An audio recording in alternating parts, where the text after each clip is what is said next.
Desde siempre, hombres y mujeres del mundo, combinados en ese juego interminable de atracción y rechazo que es la vida, formamos parejas. En el pasado se arreglaban entre clanes, tribus o familias. El amor entonces era impuesto como un deseo colectivo que con tiempo, suerte y empeño llegaba después del vínculo. Ya en el siglo XX pudimos elegirnos. Sin embargo, hoy, el amor y el tiempo parecen correr en sentido inverso. Muchas jóvenes parejas piensan que a medida que este transcurra, su amor irá disminuyendo. ¿Cuánto dura una pareja? ¿Por qué aquello que hasta ayer nos quemaba, hoy el hastío le ha quitado su sabor?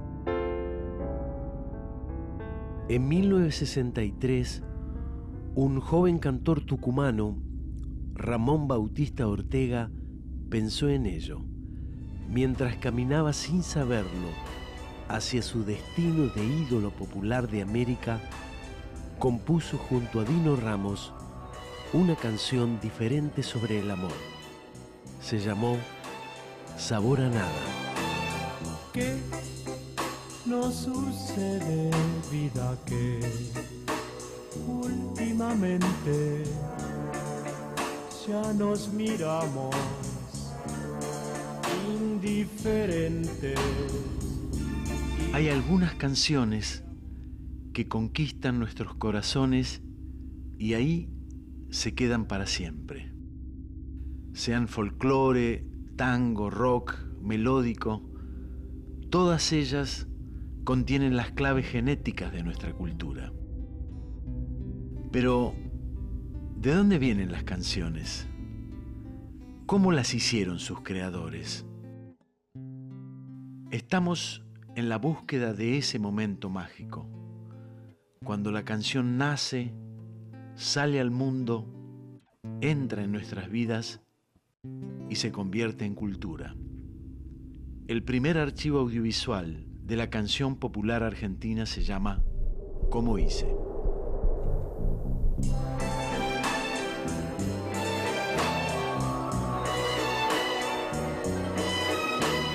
En La Quinta de Palito hay mucho de su historia artística y personal.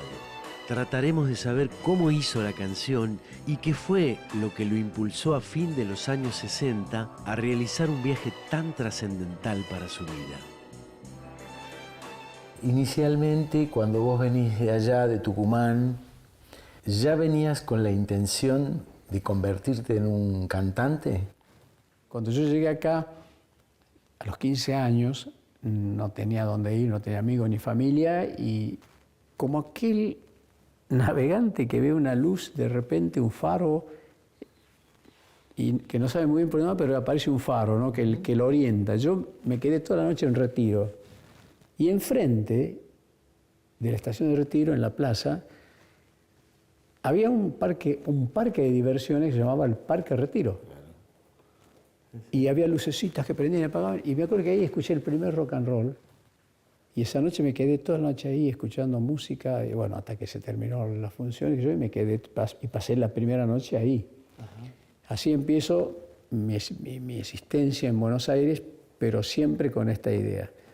Y por supuesto, me costó mucho llegar a engancharme, porque hay un hombre a quien sí tengo que reconocerle, y lo reconozco siempre, que se llama Alberto Alcalá, que tocaba en la vieja Radio Belgrano, y que yo vendía café ahí y era el único que se quedaba con él a ayudar a desarmar la batería. Yo creo mucho en el destino. Yo no creo en la suerte, en la mala suerte. Yo creo que hay un destino. Y luego, bueno, sí, ya depende después de vos. Yo no me moví más nunca más de ahí. Me hice amigo de este baterista. Me dice, pibe, ¿te gusta? Sí, me gusta. Mucho me gusta. Me dice, ¿y por qué no estudias? Maestro, vivo en una pensión. Le digo, con lo que gano vendiendo café, le digo, apenas me puedo pagar la pensión. ¿Quería que estudies batería? Sí, y me dijo, yo te voy a enseñar y no te voy a cobrar. Y empecé y me dijo, dentro de poco, dice, vas a estar en condiciones de estar tocando. Veo yo una orquesta en una radio un día, veo que falta el percusionista y voy y le digo, señor, yo toco percusión. Y el tipo me mira y sabía que yo vendía café ahí. Me dice, bueno, dice, te espero el viernes a las 3 de la tarde. Y me toman una prueba y no la pasé a la prueba porque me pusieron bongo, me pusieron tumbas y qué sé yo. Y yo estudiaba batería, tenía el sentido del ritmo, pero no estaba para meterme en una orquesta. Me dice, mira, nos vamos en gira dentro de 10 días, si querés venir como plomo, ayudar. Y mientras tanto practicas y un día estarás en condiciones de subir al escenario. Y así fue. Y ese fue mi aprendizaje. Y cuando me empecé a portar bien, me dejaban subir al escenario a cantar 1 o 2 canciones por noche. Hasta que un guitarrista, un día le empecé, digo, enséñame unos acordes. Y me empezó a enseñar los acordes sueltos. Y curiosamente, cuando empecé con la guitarra, se me empezaron a ocurrir las primeras melodías. Me costó, después me costó mucho, porque cuando me separé de la orquesta me quedé en Mendoza y en Mendoza cantaba en una radio, en Radio LB10. Y por las noches, yo tenía 18, tocaba en un cabaret la batería. Trío, piano, bajo y batería, típico de los cabarets. Ya estabas laburando de músico. De músico. Y a la hora del show me permitían ponerme una camperita, me ponía una camperita, me levantaba el cuellito, tipo así, una Jim Dean, ¿viste? Rebelde sin causa. Y con la guitarra salía y cantaba, que siempre la retaba a la bailarina, a la rumbera que bailaba la banda, porque me dejaba lleno de lentejuela. La Peter me iba a matar, me iba a resbalar. O sea, todas esas vueltas fueron muy importantes hasta que llegué a la oportunidad de grabar. Fue una prueba que pasó. Llovió, me mojé, llegué mojado. El tipo que estaba tomando la prueba me vio, estaba tomando un coñac y yo creo que me tuvo lástima, como una compasión, y sirvió un poquito de coñac y se levantó y vino.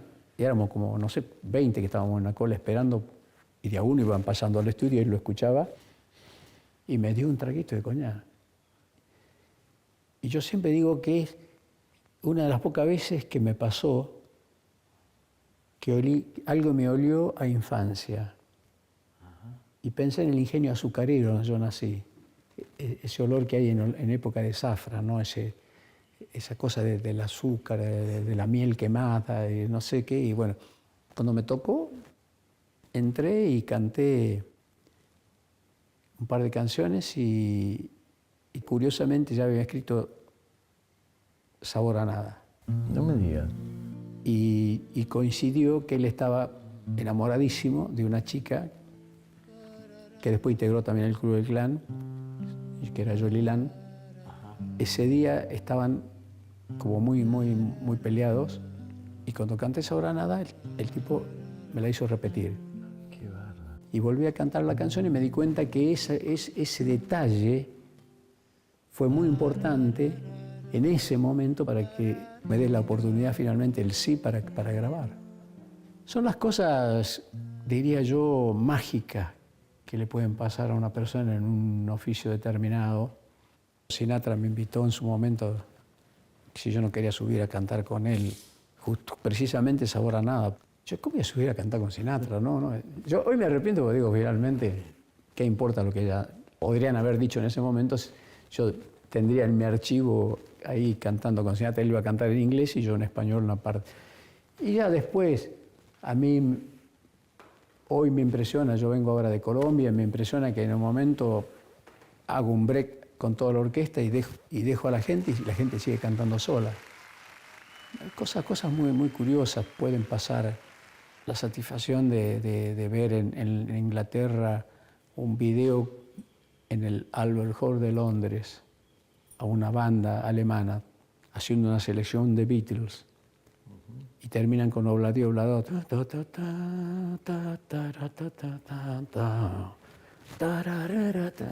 y empalman con la felicidad y siguen todos saltando y haciendo palmas con la felicidad en el Albert Hall de Londres. Digo,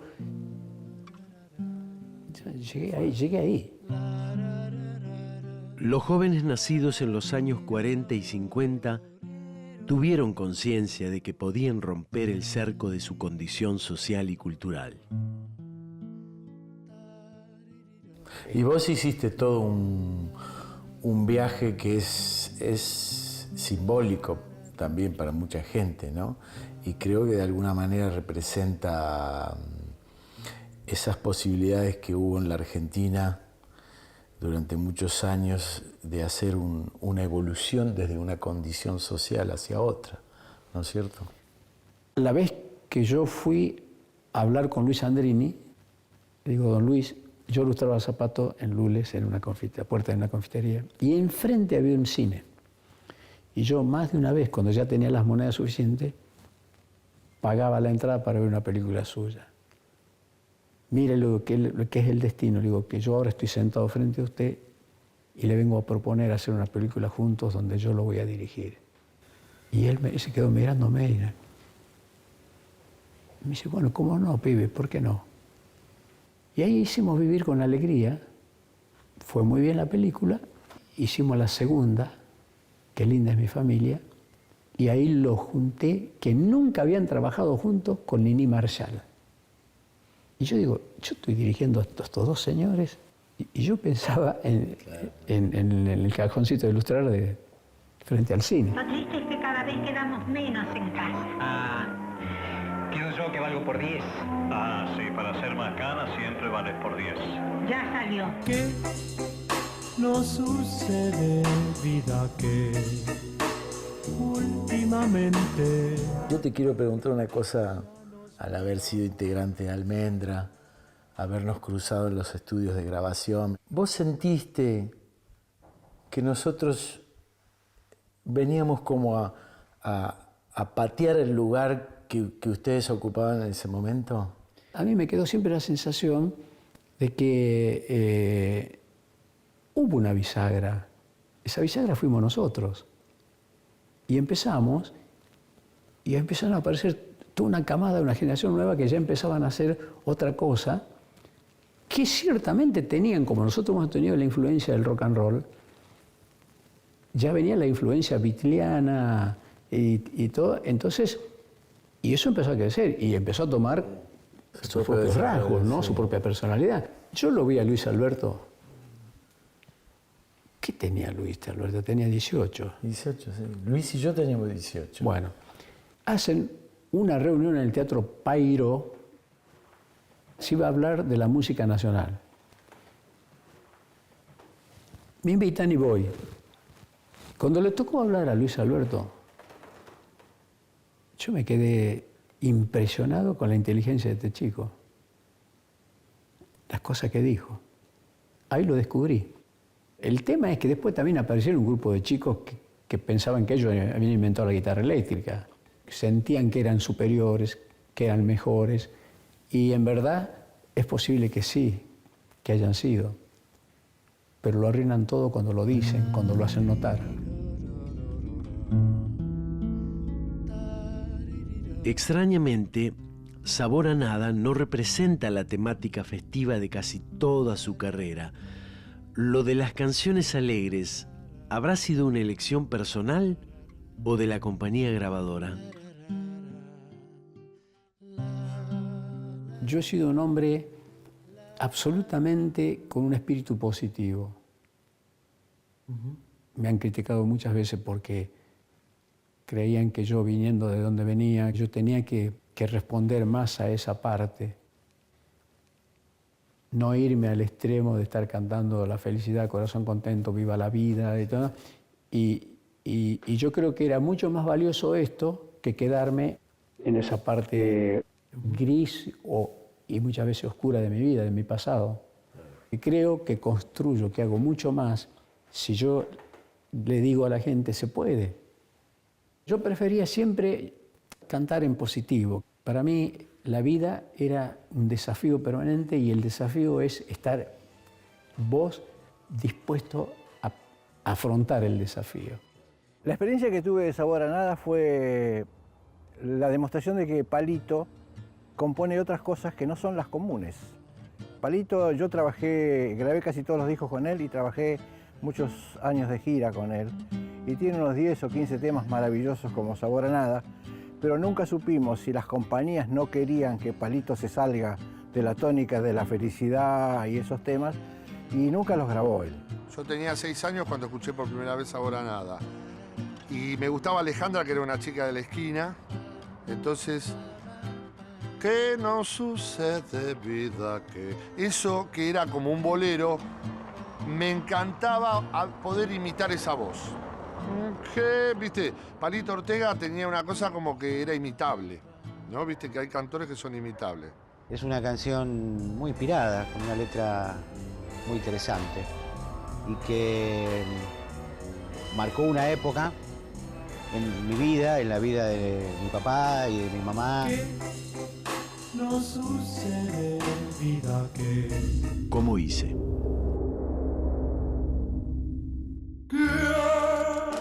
No sucede, vida, que últimamente ya nos miramos indiferentes.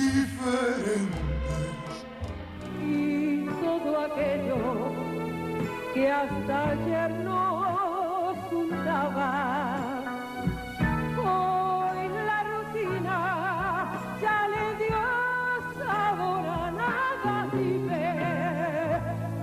Mi primer recuerdo de la canción, así como de sensación de canción importante, escrita por mi padre, fue definitivamente cuando vino Sinatra, a mediados de los 80, donde el director, arreglador de la orquesta de él, Don Costa, elige esa canción para empezar el show de Sinatra, y yo los vi todos, los shows del Luna Park y del Sheraton, y no me voy a olvidar de la emoción.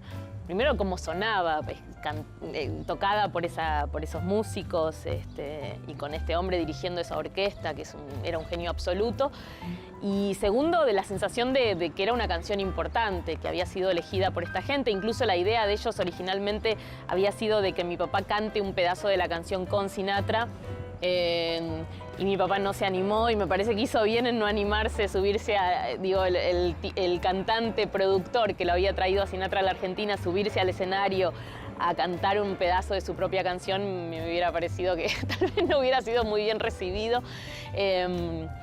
Pero bueno, ellos entonces eligieron, ya que él no la quiso cantar, eligieron empezar el show con la introducción de Sabor a Nada, que sonaba tremenda, y ese es mi primer recuerdo de la canción. La grabó Sinatra, Sabor a Nada, la cantó Sinatra.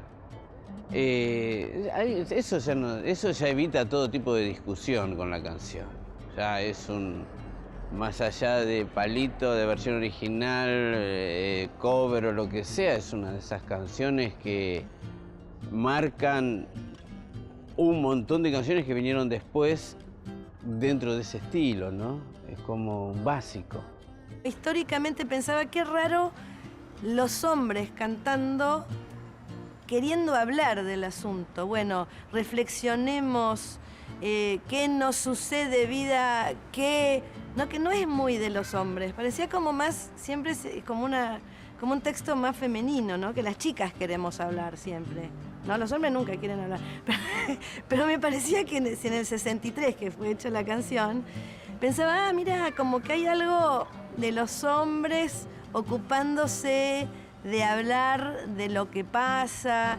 En Occidente empezamos las relaciones de pareja con expectativas muy altas y empiezan a descender. En Oriente es al revés, empiezan con pocas expectativas y tienen la idea de que si más o menos pertenecen a familias con valores similares, a la misma clase social, con el tiempo van a poder ir haciendo un arte de esa relación que puede ir creciendo. De modo que me parece que refleja muy bien esa canción, el modo en que vivimos el amor y de qué otra manera podríamos vivirlo. Está muy bien sintetizada. Dino Ramos, digamos que en esa época componían Palito y Dino, era un gran compositor y era un tipo muy romántico. Y en ese tema, además, reflejaba, creo que, una historia personal.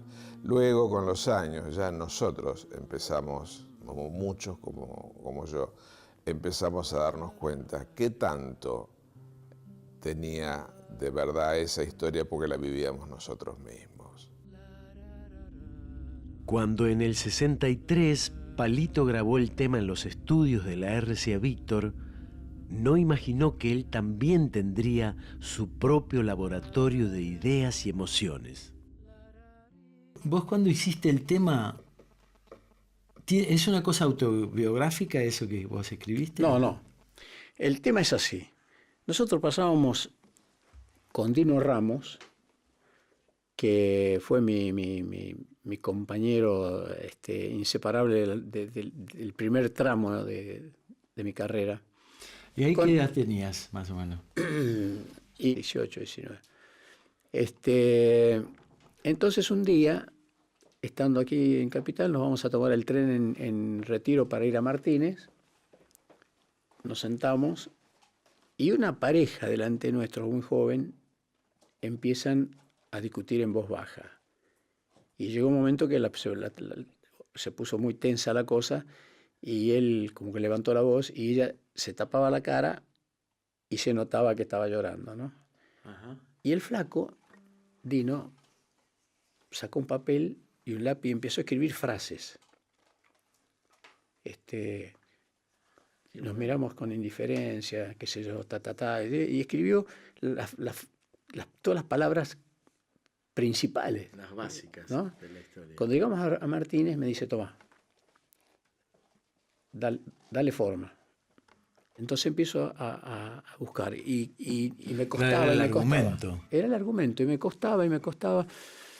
Yo creo que me quedé con la guitarra solo, no sé, por lo menos hasta las 5 o 6 de la mañana, hasta que yo creía que le había encontrado, porque una palabra, yo puedo decir,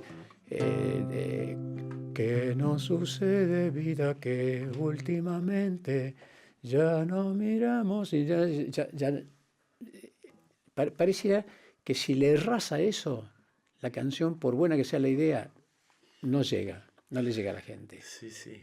Y yo encontré que había una cadencia, que se iba...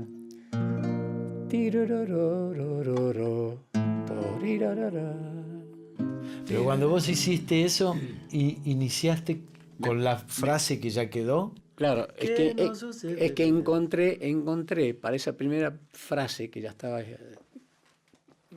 la línea completa, para esa primera frase encontré esa cadencia.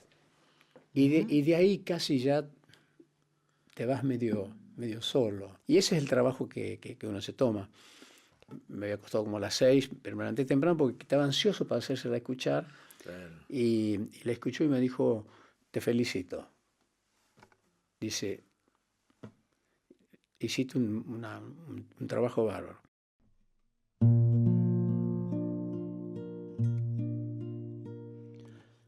¿Qué no sucede, vida, que últimamente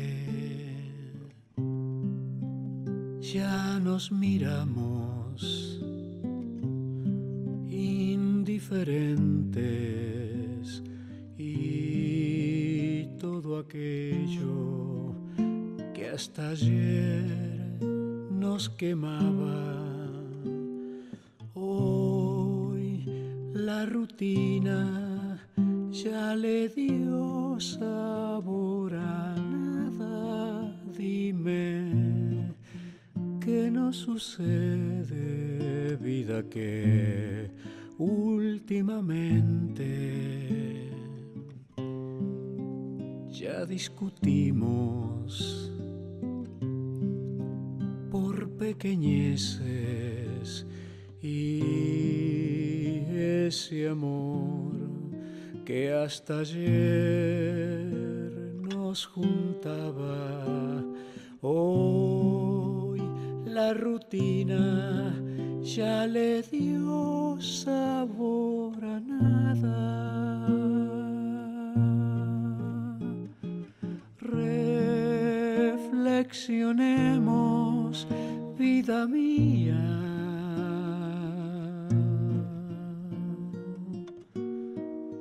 o nos condenaremos a vivir eternamente, fingiendo amor ante la gente.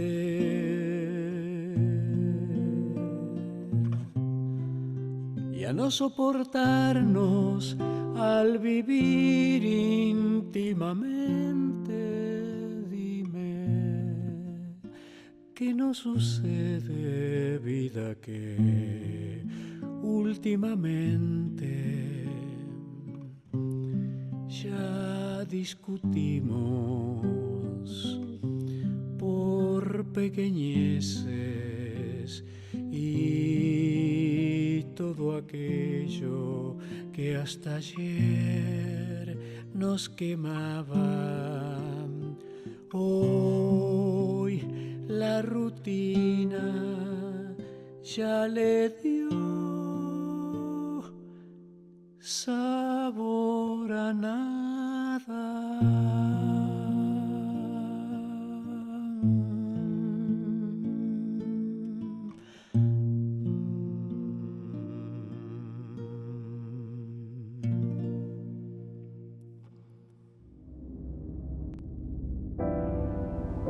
A veces, el tiempo y la rutina nos hacen perder el gusto por el canto, la palabra y el placer del beso. Y todo es en la boca.